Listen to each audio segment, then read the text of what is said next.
excited to actually get into this conversation. I feel like she has so much to tell us, and I am pumped. So, Ashleigh, thank you so much for coming on. Thank you so much for having me. I'm super excited to be in the interview seat today and Yeah. chat more. Yeah. So, you have your own podcast, so you don't typically get interviews. So, it's super Yeah. exciting. It's fun. Um, Little role switch here. yeah, for sure. I love that. So, just tell us a little bit like about you and like where you are today and like what you do and yeah. Yes. So I'm an online health and fitness coach. I've actually been working in the fitness industry for about 6 years now, which is crazy. Time flies. But I actually studied exercise science for both my bachelor's and master's. So definitely a nerd when it comes to all things wellness. And over the years, I really started diving into more holistic wellness. So that's what I do in my business now. When I was younger, I used to strictly focus on the workouts and the nutrition, and I just saw the gaps that there were with myself and with clients because I didn't know what clients were doing the other like 24/6 or 24/5 that they weren't with me, you know? Right. And same with myself of when I wasn't prioritizing my mental health, my relationship with food, all these things, right? I had a lot of negative consequences for that. So that's what kind of drove me into the more holistic space. And, as time passes, really getting more interested in diving into functional space and everything. So always evolving and growing. But that's kind of where we're at now in my journey and just with helping others. Yeah, I absolutely love that. And like I feel like that's something that a lot of people don't really understand in the personal training space because I get to see you for an hour a week, but like then during that hour, you're telling me all the things that you did. And I'm like, but you just what? I'm like, don't do that. And then you're like, drawing out a little bit of therapy during that session and like a little bit of like nutrition, a little bit of this. And it's just like, you're like, I don't get the whole like piece of the Mm-hmm. puzzle. It's just a piece and instead of like the whole puzzle. So Exactly. that's exactly, I felt the same way where I was just like, Yeah, I and I also know. feel like you're not like showing up for people in the same way because, yeah, you're coaching them for that hour, but like that's the Mm-hmm. only time you spend with Mm-hmm. them. So even building a relationship takes longer. 100%. And it's like in person can be so great, but it really is a puzzle, like you said. So, like, if you're only taking one puzzle piece and you're trying to get some sort of, like, let's say the puzzle altogether is your result, whatever you want that result to be, getting stronger, right? Like, changing your body composition, just becoming overall just healthier, maybe like more specific goals, like blood glucose levels, different things like that changing. Like you want your labs at the doctors to be different. Well, that one puzzle piece can't get you there. Like all the puzzle pieces need to fit together. And as online coaches, like that is the coolest freaking part about what we do is helping clients make that puzzle fit because they often feel like, oh my gosh, I'm broken or it's not working for me. I'm creating all these healthy habits, but really they just have all these missing puzzle pieces that, like you said, when we are in that in-person setting, we don't have the time and ability to put that puzzle together. Like I wish that was the case, but that's like the beauty of online coaching truly is you can get to that depth. I learned about my clients like childhood past experiences within the first couple of weeks of working together, and that would take a lot longer with my clients that I used to work with in person, right? So you're so right. Like you can dig deeper much faster, and you can also give them a more comprehensive plan and guide and support that just like isn't available in an hour. 100%. But I also think like that's like so key, like the relationship you build, learning about them, like fitting every single piece of the puzzle. But then like the support aspect is the part of online coaching that people don't understand. Like it's not about giving you workouts and meal plans. Like it's Yeah. about everything else. Because like technically anyone could look up some sort of workout or meal plan, and of course, if it's not customized to your body, like yeah, it might not work. But there's lots of technically right free resources out there. Now the struggle can be too without a coach. Like, well, what resource do I choose? Like I'm between these 10 different things, but none of them are catered to you. So that's where a coach can come in handy because it's catered to you. But what you were just saying, I totally lost my train of thought. So I'm going to hand it back to you. Um, yeah, I kind of lost that there. Yeah, no, I was just saying that, like, the relationship building, like every piece of the puzzle, like the support that you're Oh, getting, the like, support. yeah, Yes. like Because that's you're the, I gonna was like, what did I say? I know. She's like, oh my gosh. She's like, I'm being tested right now. She's like, no, the support, because like you're gonna have so many questions, and like if it was that simple, wouldn't we all be thriving? Like coaches exist for a reason, and like it's just like when people think it's like easy, just like take these supplements or take this or that. Like if it was that simple, like we would be out of business. Like we all would be just living our best life. But like it isn't that simple, but it doesn't have to be that complicated if you seek help, right? Like with the person who's the right fit for you. Yeah, and as a coach, sometimes I need to be brought down to that level too, because like I was struggling like personally with like some stuff I had going on, Yeah. and I just like was like not working out, like, whatever. Hmm.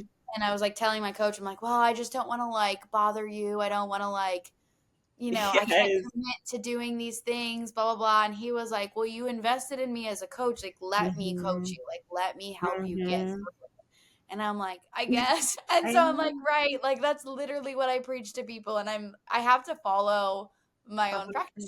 Let's normalize that coaches struggle too, and we're humans and not robots, and like we're not always motivated and always have everything on point. If we did, like how unrelatable would we be? Like you don't want a coach that always has that, because that just like isn't realistic. And so yeah, like I love that you normalize that. I have a coach too, because like as coaches I think we give so much to our clients that it's nice to be able to have someone who can help challenge us and push us in the ways we push others, and it like leaves more room for us to help other people.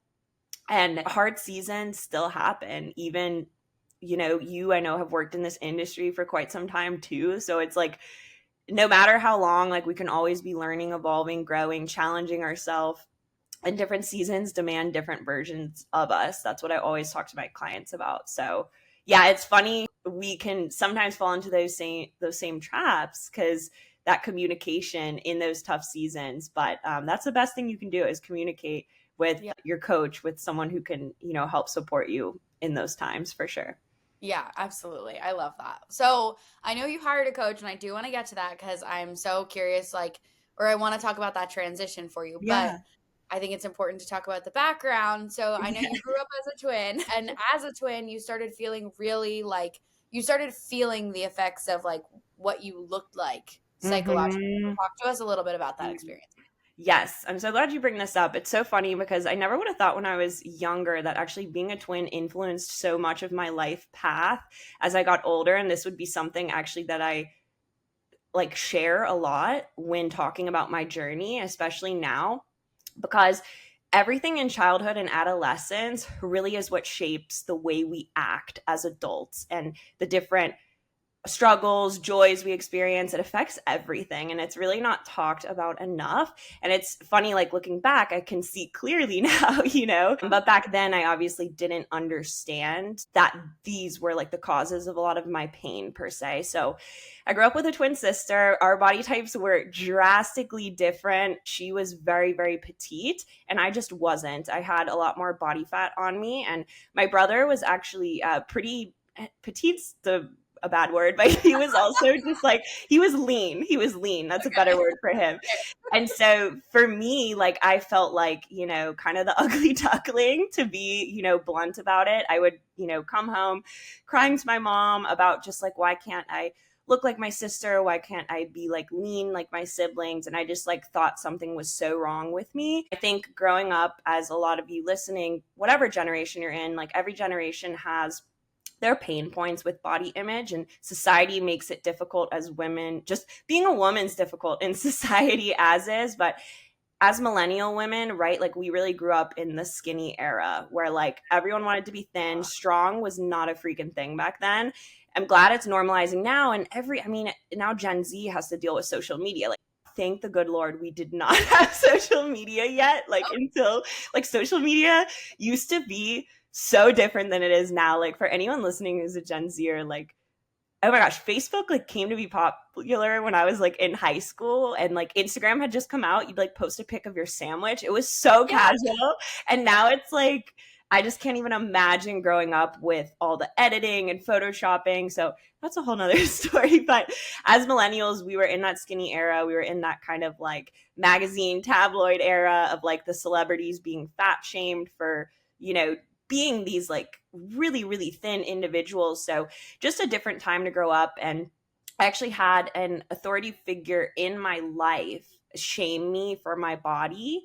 So that's really spiraled into how I felt about myself, were some comments that were made to me, just shouldn't be made to anyone, but shouldn't be made to a kid, especially because those things stick with us. And so I really just like wore that, like that was the title, like that who I was. Like I was the quote unquote like fat one of the both of us. And to me, that was the identity I lived in for many years. So this, pushed me indirectly to really go into sports. I did have a love for sports also. Like my big brother, he played a lot of sports. And so I feel like I followed in his footsteps of a lot of the sports he played, like soccer, running, stuff like that. And so I did find a love and passion for that. But a lot of it was also me just being obsessed with how I could change my body, right? To be smaller. The classic tale, a tale as old as time, unfortunately. And I did actually take a weightlifting class in high school, which is actually really cool to think back.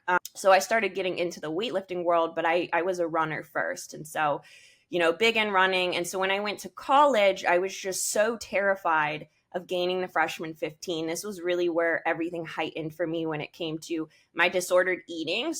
Really became a massive thing. Like in high school, I always had insecurities. I felt really uncomfortable in my body from as young as like elementary school, right? So, like, from as young as I could remember, I never felt good in my body. I felt really uncomfortable. Like I mentioned, like something was wrong with me. This obviously carried with me throughout high school. I did notice with sports and weightlifting, I did start to like lean out a little bit for me. And then when I went to college, I was just so scared of kind of, destroying that. You hear all the quote unquote horror stories. Like everyone's like, you're going to gain weight, which also you should not be saying that to people when you go to college. But that was my mindset. And so I would literally like run 6 miles and then go to the gym and hit every leg machine possible. I probably was like, what is upper body? I don't even know if I did upper body. I can't remember.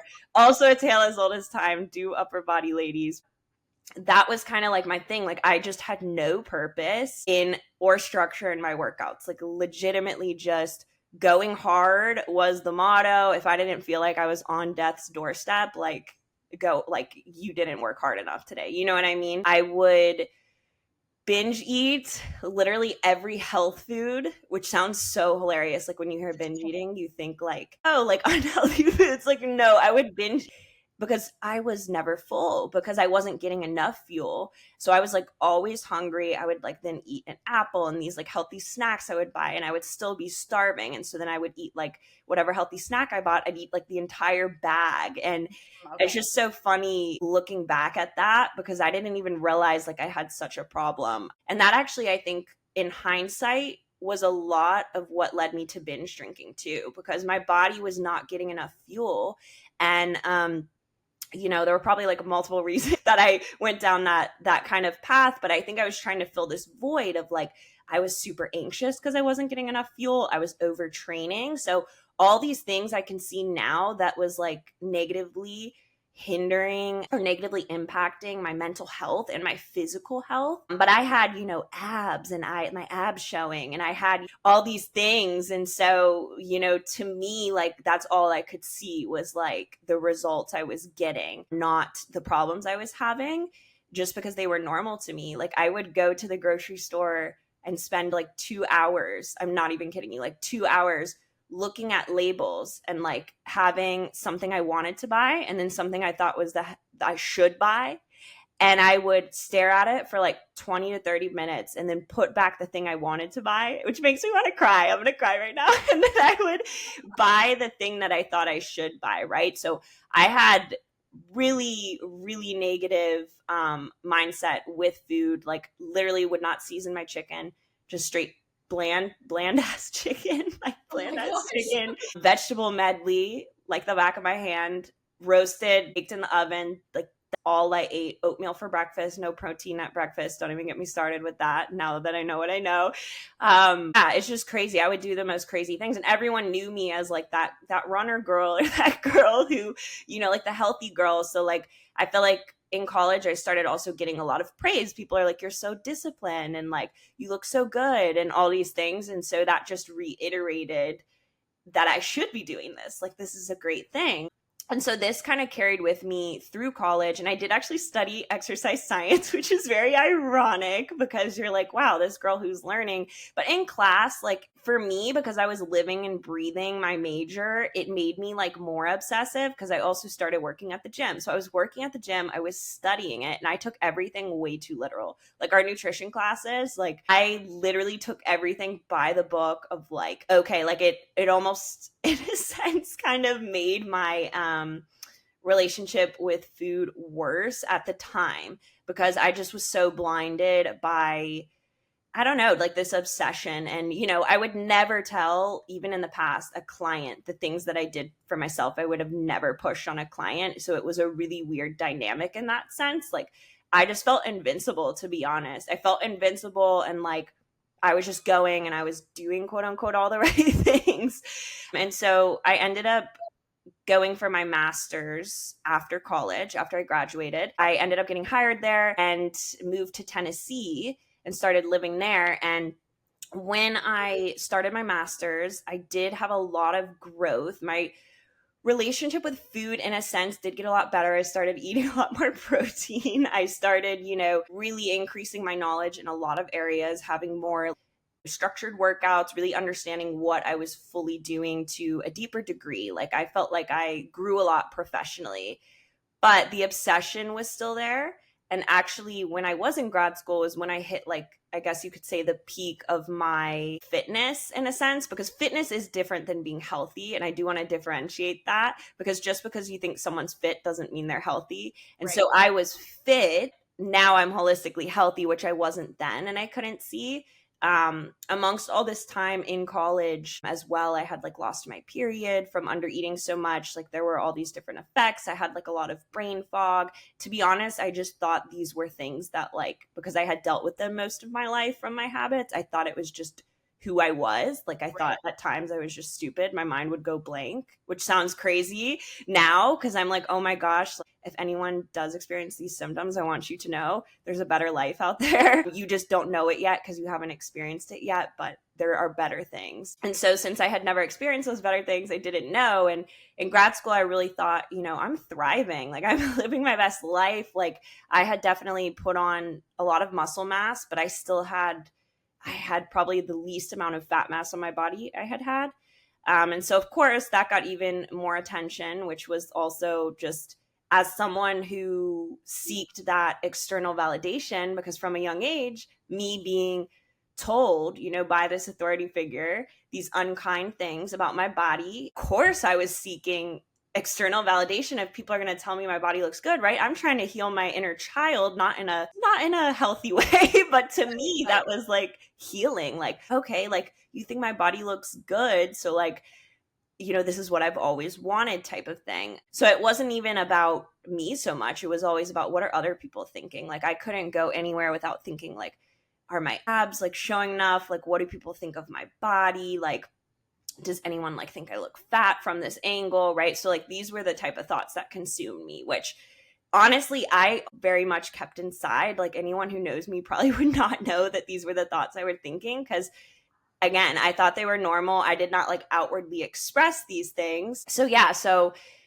eventually if you go hard in the gym, if you overtrain, if you undereat, eventually you are going to hit rock bottom. Like you just are. Like your body can only take so much physical and mental stress. The physical and mental stress that I had put on myself, the debilitating anxiety, like debilitating, like this, my under eating and overtraining caused me so much insane anxiety that I think only some of my closest roommates ever saw that side of me because I put on such a happy face all the time. So everyone always just thought, happy, positive, like she's doing great. But behind the scenes, like I had so many demons that like I was battling within myself. And I remember like one day I like started feeling these pain in my forearms, and I kind of still like trained through it. I was like, maybe it's just, maybe it's just a one-off thing. And then I kind of kept working out on it, which if you have any sort of sharp pains, you should never do that. And I knew that, but again, I felt invincible. Would never have told a client to keep training on it. And those pains progressed one day, and I remember the workout. I was doing a back and biceps workout. I remember literally doing an incline bicep curl, and I felt like my arm was about to like rip. Like it's like I Really? need to go to the doctor. So I went to the doctors, and I just had a really severe case of tendonitis. Like you hear about tendonitis, people kind of use it casually, but like you can have a really severe cases if you've been overusing for a long time. So between teaching group fitness, doing my own workouts, like everything I was doing, not getting enough fuel, not ever really taking rest, this, like, I'm surprised it didn't happen sooner, honestly. And so this was very humbling because I couldn't do anything. Like I had to teach my group fitness classes without touching a weight. I would have to use someone else to demo. I couldn't carry groceries without wanting to cry. I remember for a work function, we had to bring a gallon of sweet tea and a grocery bag. And I remember trying to carry it inside, and the pain was like so unbearable. And I just remember feeling like my world was like ending because I was like, this is my identity. Like, this is who I am. And I don't think I had realized how much of my identity that had become. It's funny because I look at my life now and I'm just such a fulfilled person who has so much to my life. But back then, really looking in hindsight, a lot of my life was consumed by those obsessive thoughts, and then just working out, focusing on food. Like, of course, I had a social life and all those other things, but for a good chunk of that social life, I was binge drinking and doing things that weren't great for my health. So, anyway, all this like really caught up. And I was down and out for maybe like half a year or so before I even really started getting back into weightlifting again. And I had to start from square one. So this was like extremely humbling. I moved back to Virginia during this time and actually reconnected with one of my friends from 8th grade who's now my husband. LOL. So Oh, that was a cute plot twist. Cute yeah. little plot twist. But it's funny, his eating habits were so different from mine that I feel like a mix of the injury and being with him, actually the combination kind of helped me heal my relationship with food, because he just was like so casual about food, and me seeing that, it just like blew my mind. So then I like started allowing things into my diet I hadn't before, and realizing the world did indeed keep spinning. It did not halt like I thought it was going to. It took a lot of repetition of doing the things I once deemed as bad and like almost sinful, like they were going to cause me to just, quote unquote, let myself go. And so this was like kind of my healing era, I like to title it. So the healing era was hard too, because I did have to watch my body go through a lot of changes. So first, when I got injured, I basically lost all my muscle mass because I wasn't training.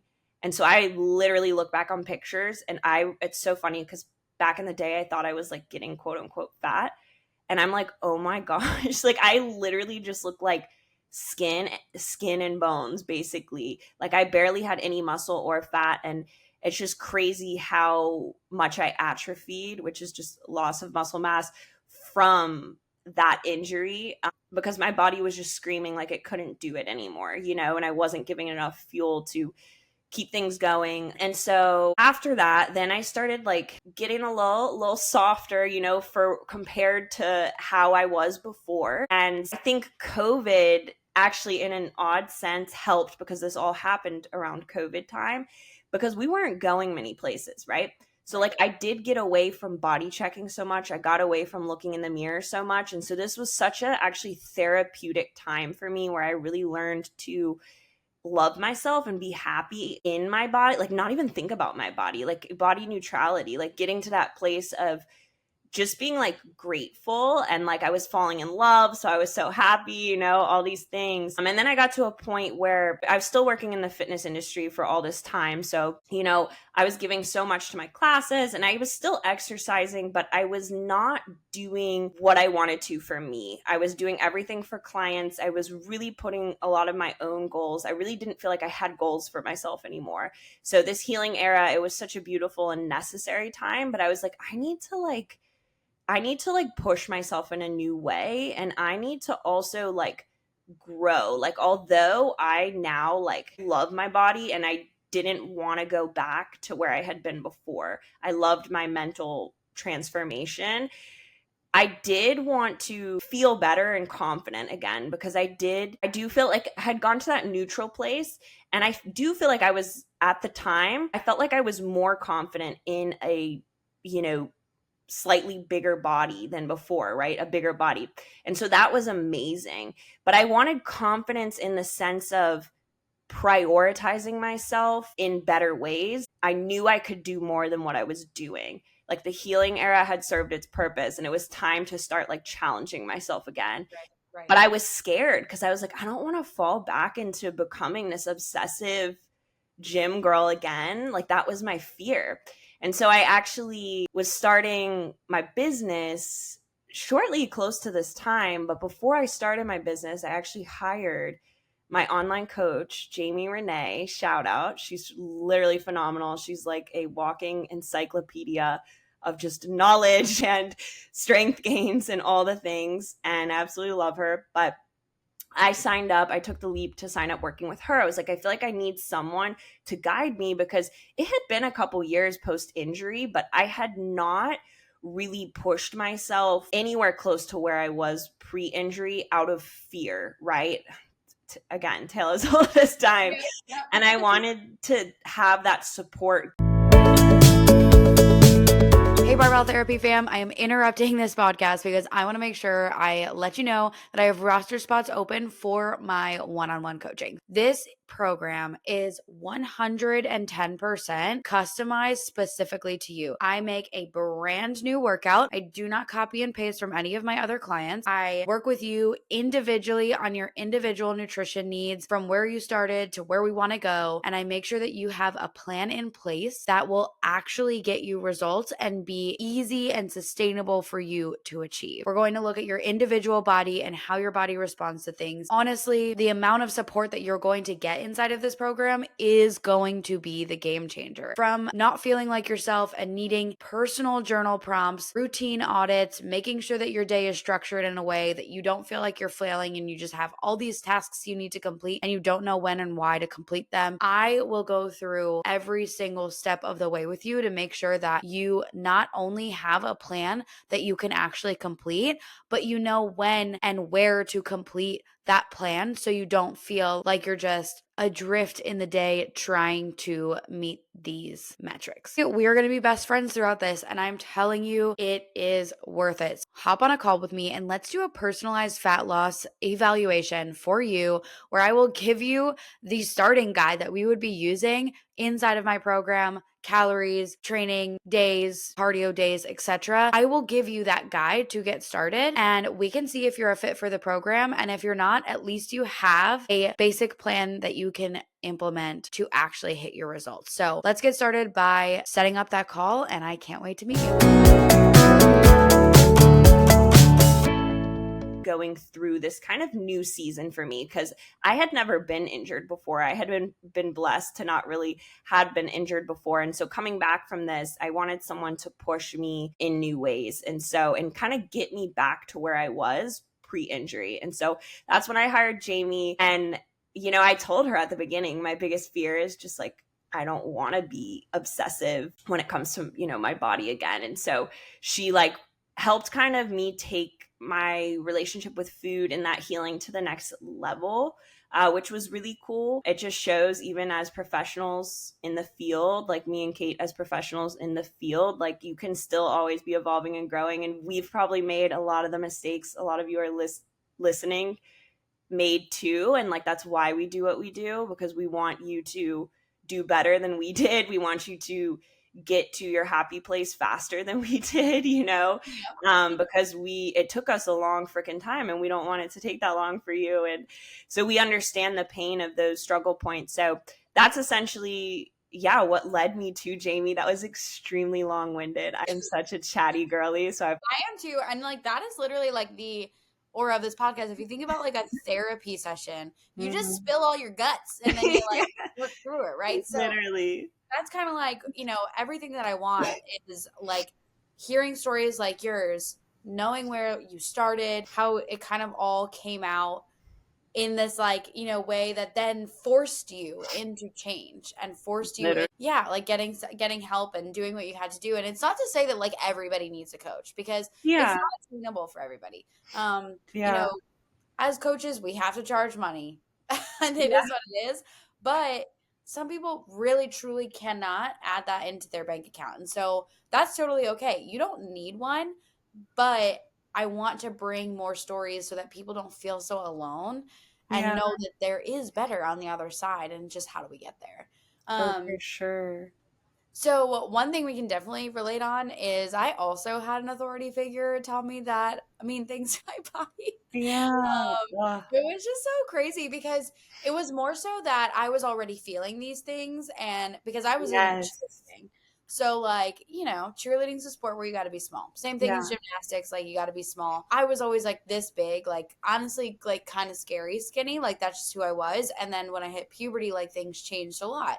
And I faced a lot of change from 7th to 8th grade. And I remember like saying like to this person like I feel really fat and I feel so ugly and like, at the time one of my best friends legitimately stole my boyfriend, like actually sat there and stole him right in front of me, which was wild. And so like I said like, "Oh, I don't feel pretty." And this person literally told me that I could stand to lose a few pounds. And I was like a size double zero and like Yeah. and I was like, oh, okay. And then she also told me that I could probably put some hair makeup on during the day and like try harder or something along those lines. And I was just like, okay. And that really stuck with Like, me. Like, and it really stuck with me. And yeah. like you said, like it kind of like became my identity was Mhm. trying to fix what was wrong with me. And like candidly, this person and I we were supposed to be a close relationship and she was supposed to be like a pretty like influential person in my life. And so when she said that and she didn't like me, and I'm a person that, I like when people like me. So when she didn't like me, I was like, if I fix me being big and me being ugly, maybe she'll like me. And so like it became my Yeah. identity, especially around her. Mhm. Really damaging. Really, really For damaging. sure. But I feel like we all go through these things and nobody We talks about it. do. I know. And I think like that's something that I really focus on with my clients is like getting to the actual root of the issue. So, like, that's what I've really, my coaching is transforming into more and more because everything's stemming from something. Like, you do not just want to change your body composition words for a did y'all like that for a what is the word, oh my gosh, a surface level reason. Like Right. there's way more depth to it than you realize. Like there's a lot more meaning to that.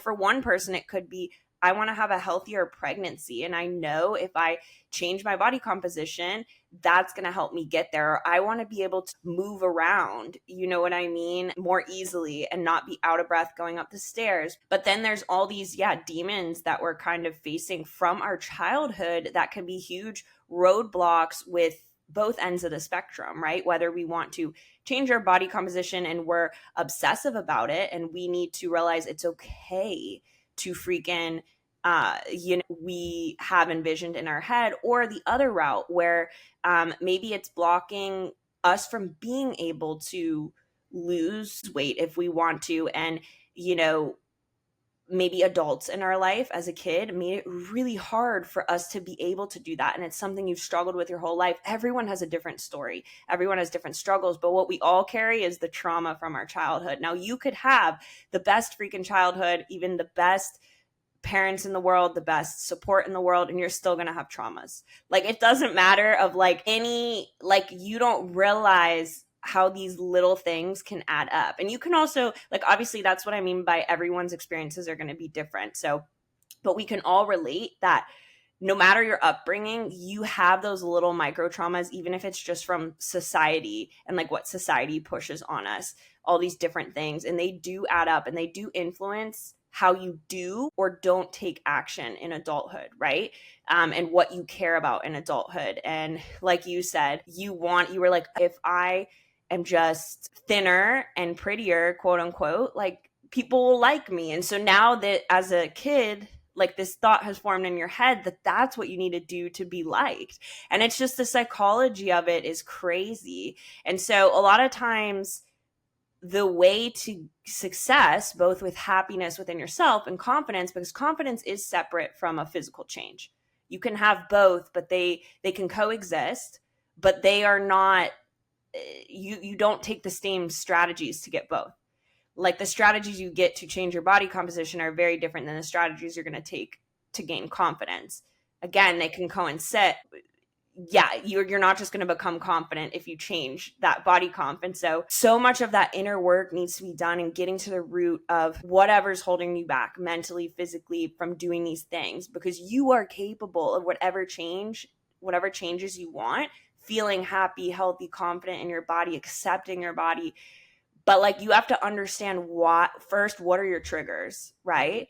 And like why are you being triggered? And then you have to question and challenge those freaking thoughts, which is uncomfortable work. But if you're going to sustain results and actually be completely living your most fulfilled life, you have to do the hard freaking inner work. And so a big problem is people just focus on the habits, which are important, but like they're not, without the mindset and that inner work, you're not going to want to be able to sustain the habits. Two, when you don't have that depth associated with it, it's a pretty meaningless thing to you. And so it's going to be a lot harder to drive change. So I could go on all day, so Yeah. I'll end it there. But I just get really passionate about the root cause. Like there's always a freaking root. Like we are not just thinking or feeling this way just cause, and it's not that these feelings are just truth. Like they're the truth we've created for ourselves. Yeah, absolutely. And it's like, going back to that root and everything, like, we also have to remember that, like, for you, for example, you had that, like, six pack abs and that really lean figure eventually. It came at a cost, obviously, but you had that. But when you were there, I would venture to bet that it was never enough, that you No, weren't. it wasn't. I wasn't fulfilled. I think at the time, I was almost in love with, like, I was in love with that body of like, wow, like, but not in a positive way. Like, that was my worth. Like, my identity was in that, like, six pack abs. Like, I didn't have my identity in other things. I literally remember, which this is going to make me sad too, want to cry too, but my brother sang to me one time because I think I was just talking about fitness, nutrition, I don't know, talking about school. And I was home one weekend and he said to me, "Hey, Ash," he's like, "whatever you do, just don't make this your whole personality." He's like, "You need to have more depth to you than that." And I remember my mom would always say, well, it's okay to have other things besides, fitness and nutrition. And, at the time I didn't think anything of these comments at the time. I really thought these comments were just like them being like, brother, mom, like whatever, like my mom, like she would always say that. And now, like in hindsight, I'm like, wow, I see why she was always pushing, because she could see, like, also, I'm like, oh my gosh, they deserve an award for dealing with me in those years, because I was when it came to nutrition and workouts. And it's just crazy to look back. But yeah, it was, going back to your question, it was never enough. It was never enough. It was just all consuming and it wasn't worth it. Like, I literally made a post recently that's like, hey, I'm a health and fitness coach and I never want my defined six pack back. That's a bold statement. Here's why. Because like I couldn't think straight half the time. That my anxiety almost dissipated completely between that and basically going off of caffeine almost completely. So that played a part in it too. And my faith plays a part in it too. Have to shout that out. But my anxiety, a huge source of it was just the lifestyle I was living. And so like the way it can affect your mental health and just like consume your every thought, and you still, all you're thinking about is, yeah, like more, like how can I get even more toned, more defined, um is any decision I make going to destroy it in a second, right? Like there's that fear, those fears that come along with it. So it's funny because, yeah, you could get the quote unquote aesthetic dream body you want, but then you're living like a prisoner in your body. And so I do want to disclaim that, like, someone, if they, you can get defined abs in a healthy way. It doesn't have to be unhealthy. However, people need to understand that having definition, like extremely lean definition, one, you're not supposed to be like that year round. No one's body is supposed to. Your body wants to maintain, your body needs a healthy amount of fat. Second, and my mind just went blank again. Why is this happening? um, About like how you can get it in a healthy way. yeah, you can get it. So yeah, like you're not supposed to be lean year round. And I think other point too is just you have to decide the lifestyle you want to live matches up with the aesthetic you want also. Because if they don't coincide, like that's going to be a huge struggle, because the lifestyle you want to live is just as important, if not more important than the aesthetic. But you don't have to choose between, what I always like to say, being confident in your body and being happy and healthy. You can have both, you know what I mean? But if you go to extremes, right, it's not going to last, and it's not going to be healthy. You're not going to be healthy and happy if you go to extremes. You can work your way. So I do want to disclaim that, like, someone who has abs, it does not mean they're unhealthy. It's all about how you're treating your body, and you can do it in a healthier way. But as mentioned, note that you are not supposed to be your leanest year round. If you've seen bikini competitors, that's why they have a short window of time they're at their leanest, then they start bringing their calories back up and putting weight back on, because your body does not want you to starve. Like your body does not want you to starve. It can, just for privacy, I won't share some of the stories of some of these things like led to, but yeah, you can put your health in really scary positions medically too, when you're doing some of these things. I think of, like, I was binge drinking, but then like barely eating enough, back in the day too. And like, that is not a good combination, So there's a lot of consequences. I'm getting kind of off what you were saying, but yeah, it was never enough. And here. No, and mic drop. No, and that's 100% right. And also the other thing that I feel like we don't talk about enough is how much genetics play a huge role. Like, and there's no way to know whether your genetics will allow you a six-pack abs or not. But like some people simply, like, that is just not an attainable goal for them. And like you have to let go of that at some point, because your worth is not about your abs. Your worth is not in that. Why are we so obsessed with abs is a great question. I've had them. They're not really anything to write home about. Like, they're pretty to look at, but they don't serve. One of our trainers at the gym, she always used to say, so one of the gyms I worked out, one of our employees, she would always say, we all have abs. And I'm like, that's a really good point. We all do have abs. It's just about what people really want is being lean enough to see the abs. But what people don't talk about is how, in order to be toned in general, right, you want to build muscle, and then you're going to go through, maybe shedding some fat mass after, reveal that muscle. That is what being toned is. That's basically what having abs is, but yeah, you have to weigh the cost, because people always think about the result, but what about the cost to get there? And like, my body was not supposed to be that lean for my body type. Like, I just was not supposed to be that lean for how many years it was.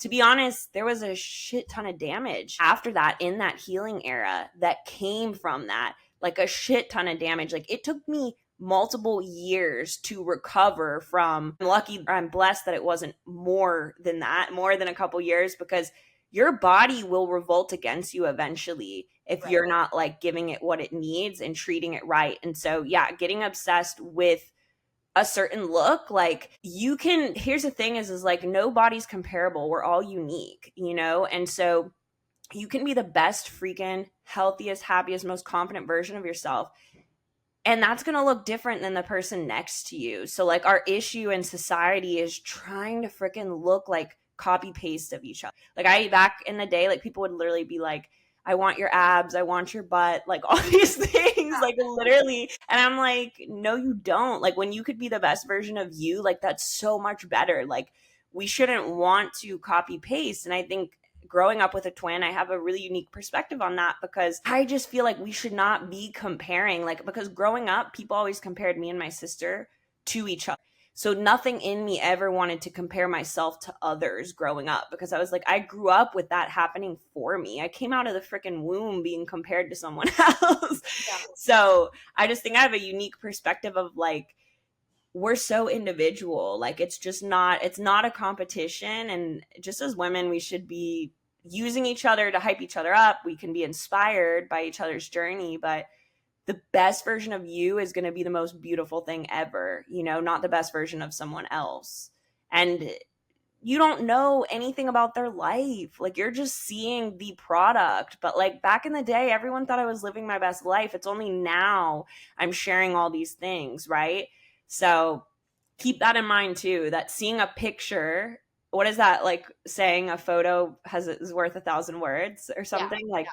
I don't know if you think about that kind of relating to this, like you don't know the whole backstory. 100%. And I think it's like all that is just like so important to remember, but it's really hard to remember like in the moment too. It's just like one of those things. Um, I had another question and it is escaping me. I'm rubbing off on Yeah. you. So I was gonna say that one really weird like thing that I'm experiencing right now is like everybody has always my whole life everybody's told me they wanted my butt. Like I was just like born out of the womb with Yeah. a big butt and it just is what it is. Bubble butt. Literally. And it's so funny because when I was younger and I had no muscle or no muscle definition, it was like way worse because I had no hamstring leading into that big glute. And now the glute has gotten bigger, the hamstring, like, so the whole package is wild. So We I love say all that to say that like all these people are constantly commenting and like, you know, oh, like what workouts do I have to do? And it's just like, I didn't try to do this. Like it just Yeah. happened to me. But then also it's like that one situation where I am trying to like get dresses for my rehearsal dinner and stuff. Yeah. And I have the size of my hips and the size of my waist and all these things. And I'm on these websites and nothing will fit me. Like I can't even order Yeah. them because they don't even make that dress for my hip size with my chest size. And I'm just like, Yeah. and I'm not like mad at myself, but it makes me look at my body differently when I'm seeing that. Yeah. Meanwhile, people are praising this attribute of mine that's causing me currently very annoyance. So, like you said, you just never know the whole You picture. never know. And what I Yeah. always say, like, if clothes do not fit, don't fit you right. Because, like, this is, I feel like, something a lot of women can struggle with. Even if you, like, trainer, confident, happy in your body, loving your bubble, it's still like everyone has moments. And what I always like to say is, this is like, your body's not the problem. The clothes are the problem. It's annoying that, yeah, the clothes I feel like more places need to account for that. Like we're human women and like we have curves. And yeah, I'm like very flat chested, but I've got a big butt as well. So it's definitely an interesting dynamic with dresses for sure, 1,000,000%. So I feel that we should have more clothes that fit, you know, properly. But yeah, like those moments like behind the scenes, nobody can see that. I think we see the joyful moments, right? We see the things we're proud of shared. People don't obviously just blast to the world their issues and their hardships and their struggles. And I was thinking about that with clients too. Like we share client transformations, and something I'm trying to continuously get better at is sharing like, okay, here's a transformation, but like here's what they struggled with. And like with my transformation, you'll always see like how they went from, you know, having hip back pain, having like awful PCOS symptoms, like realizing that there's so much more to the story. Like I don't want it to just be about this body comp changes were like a bonus of like if that was something someone wanted and that did improve their quality of life, like that's great. Like the body comp changes don't have to be a bad thing, right? But there's so much more depth to that story, and there's just so many struggles we all face and we just don't talk about them. And it's like it's okay to keep some things close to the chest for Right. sure. Like people don't need to be blasting everything out there, but just recognize like when you're seeing on social media and you're seeing the highlight reel of everything, that there's so much pain and suffering that goes on for everyone, to be honest, internally on this journey and in life. What I always like to say is like joy and pain can like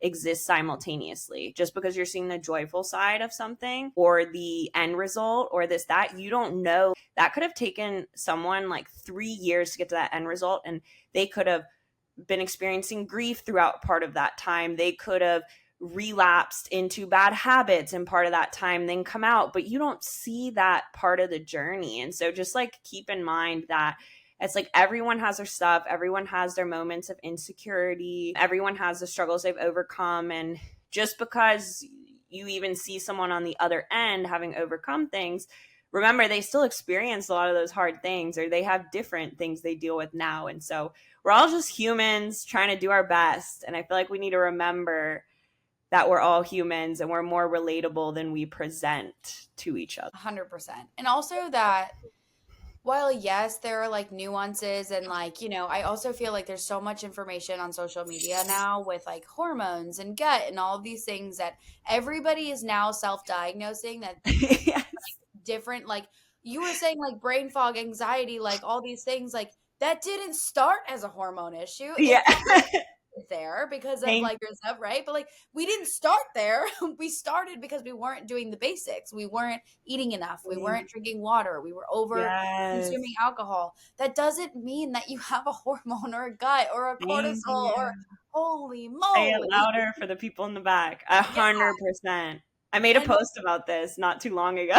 I'm gonna have to go look at it because like I've literally I actually had, a former client who's like constantly sending me things like, this is what's wrong with me, this is what's wrong with me. I'm like, okay, that might be, but we have yet to eat, the normal amount of food and not binge on Hershey Kisses. I was like, so until we get to a place where like we can get the basics down, we can't even address that. Like we're not there yet. 100%. I think, to be honest, people want to name their problems. They want to make sense of why they feel the way they do. And the basics is not a sexy enough answer.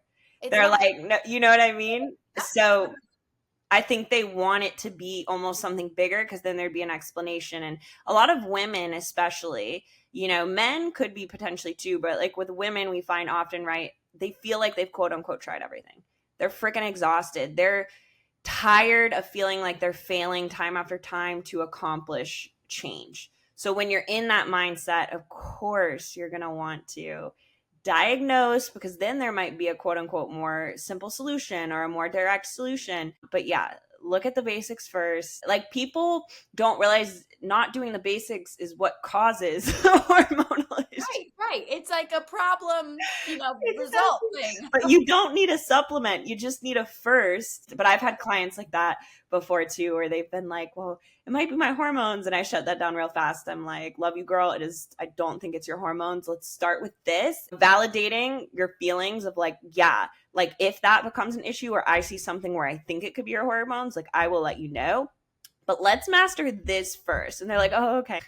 Exactly. Like, let me validate your feelings because you are going through these symptoms. That's happening. Yeah. However, we can't diagnose or we can't even address whether it's a hormone. And like, let's not go down the rabbit hole of testing because we don't know even where we're starting with the basics. Like, if we get the basics down and we're still not feeling better, then we can test and we have a better baseline than if you test before you even did the things that you need to do to get to a healthier A place. hundred, Like, 100%. so, yeah.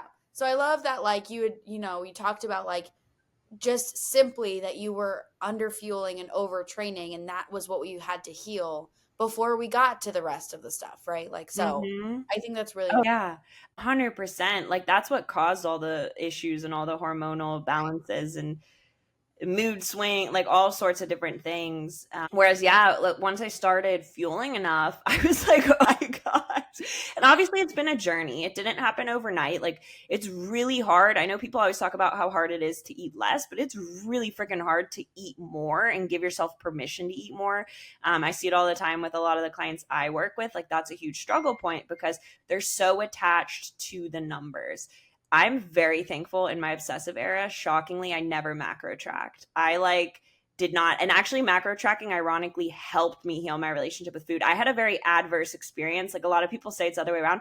When I was, funny enough, in my obsessive era, I was like, oh, I'm not going to track. That would be crazy. And that's so funny. Like now I've like used it as a tool of healing, and it can be a tool of healing for many clients, not for all. Some clients visuals are a much better. Everyone needs something different, right? There's no one right way, but thank goodness I did not do that back then, because I would have attached even more to that. But Yeah, I mean, I do think that like macro tracking has a really bad rep because it hasn't been taught for the right reasons.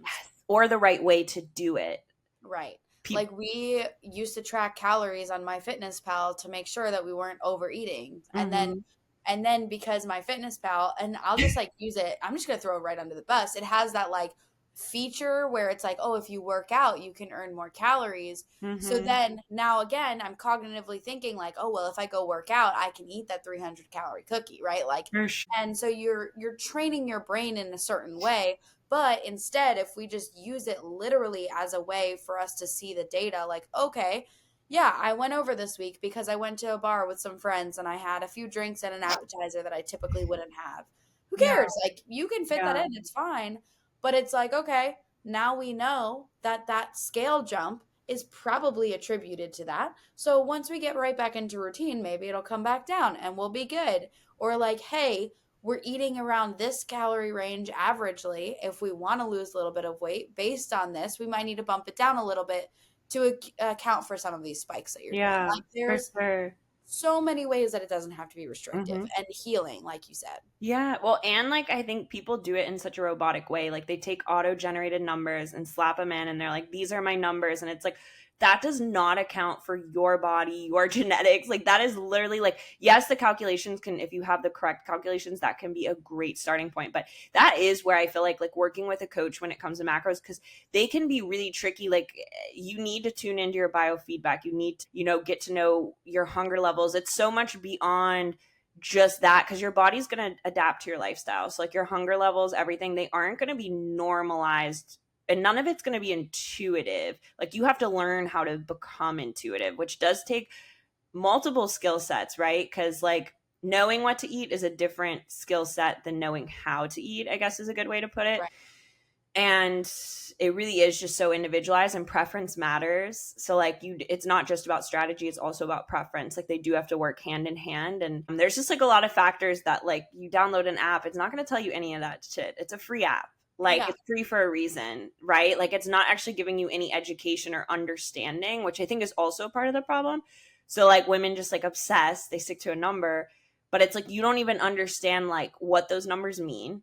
You're just going off of auto calculations like MyFitnessPal. You're going to be like, okay, I want to lose weight. It's going to cut like 500 calories because you want to lose weight in 3 weeks. You want to lose 10 pounds in 3 weeks. And then it's going to cut like 500, 600 calories from your diet. You're going to be miserable. It's not going to work. And then you're going to feel like your body's broken. And it's just, yeah, it's sad. It's like great to have free resources, but also like without all the information, it's just so, it can be dangerous. It can be dangerous territory, but it can be, like we said, very healing, amazing thing when done the right way.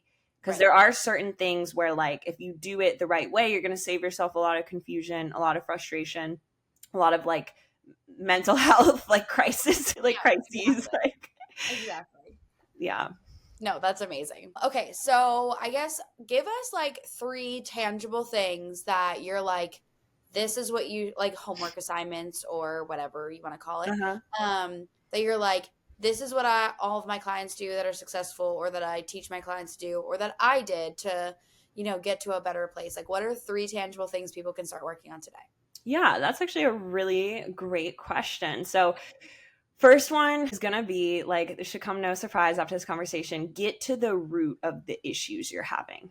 If you keep trying to do things in a surface level way, you're going to struggle to make progress. Okay. You're going to struggle to make progress. You need to understand why barriers you're running into, why you keep running into them. Otherwise, like, nothing's going to change. You have to understand yourself, like the way that your brain works, why you think the way you do. Like that's, again, not talked about enough, but without that, like that is just going to drive every action you take in your life. Then, so get to the root. Then not shame yourself or feel guilty or bad if you feel like you've tried a lot and it hasn't worked. this journey is not intuitive. It does have to be taught and learned, and your journey is going to be individualized. So my biggest thing for you too would be, instead of trying to copy paste replicate what other people are doing, I want you to like look internally to like what makes sense for you and your body, which is going to take some education and understanding. But when you gain that education and understanding, you're going to save yourself a lot of time and money down the road. So there's no better time to truly invest in yourself than now, right? In any sort of way you can invest. Like, even if you can't hire a coach, like, do your research. You know what I mean? With like reputable people, you know, that you can trust. That's huge. So I guess, what was it? Get to the root, kind of like focus on your journey, your body. And then third one, repeat, did you say tangible like homework for, what was it? Just to create For people change? to work on to start feeling more like empowered and good about Okay, yeah. And then like last one is going to be like doing that inner work. Like, it's not just about finding the root, but you have to challenge your current actions and thought patterns. If you do not challenge them, they will not change. And so you want to start small. So a lot of times we feel overwhelmed because we're trying to literally climb a mountain in a day, when that mountain is going to take probably longer, a lot longer than you want to climb. But if you go low and slow and you build step by step, you're going to get there. The importance is having your body happy, healthy throughout the journey, and keeping your mental health in a happy place. It's not about getting as fast as you possibly can to the finish line. You will get to the freaking finish line. Don't stress about that. If you can learn to enjoy the process and focus on the small freaking habits, the small habits and the small moments, you cannot see the trickle and ripple effect they have that are going to create that massive change in your life. Like, it is like a domino effect. And all the little things you do are actually going to be some of the biggest things on your journey. So the version of you right now that's fighting for who you want to be, don't hate on her, because she literally is creating the future you that is going to feel empowered, going to feel happy and healthy. We do have to work to get to a place of like accepting ourselves where we're at, even if we're not where we want to be. It's important to recognize like those things can coexist. You don't have to be completely happy in your body or where you want to be, but you still have to show yourself that kindness and acceptance. And then the journey is going to be a heck of a lot better. Because if we can't make the journey enjoyable, what's the point? Like, literally, I talked about this on a podcast guest I had on this week. We were like, you could have the perfect plan, but if you freaking hate your life, it right. was a waste of time.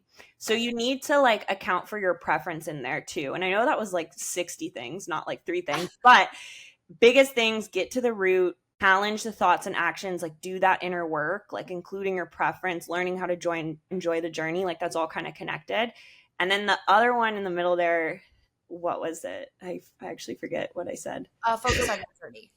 Yeah, focus on your unique journey, like, because it's going to be authentic to you. And don't try to copy paste, like having that knowledge and understanding and doing your research. So those are kind of like the 3 things I would focus on. It sounds like a lot, but instead of taking that as like overwhelming, I want you to just like take a step back and just start as small as you possibly can. Remember that every small change drives change, right? Every small thing drives change. So even if the biggest thing you can do like this week is literally just get outside for a 5 to 10 minute walk, maybe twice a week, you're literally growing. Yeah. You know what I mean? So if you can add 10 more ounces of water to your day, you're growing. If you can get to the gym once a week, you're growing. Like, you don't have to do this all or nothing.